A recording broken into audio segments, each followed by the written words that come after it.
មានស្រីម្នាក់តែងតែនៅក្បែរ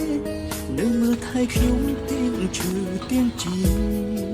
មានស្រីម្នាក់ស្មងគ្រប់វេលានាងតែងធ្វើជាកម្លាំងចិត្តខ្ញុំមានស្រីម្នាក់ដែលរអ៊ូតែងតែតស៊ូបាក់ក៏ទ្រង់មានស្រីម្នាក់តែងយល់អារម្មណ៍មិនថាសាយូរមិនដែលចោលគ្នាមនុស្សស្រីម្នាក់នោះគឺជាប្រពន្ធល្អរបស់ខ្ញុំនាងមិនដែលសុំអ្វីឬក៏ទៀមទាគ្រប់ពេលដែលរងាយើងក្បែរគ្នាកាលពីតែចិត្តមួយមនុស្សស្រីដែលលោកគ្មានពីរគឺមានតែប្រពន្ធខ្ញុំទោះខ្ញុំគ្មានអ្វីក៏នាង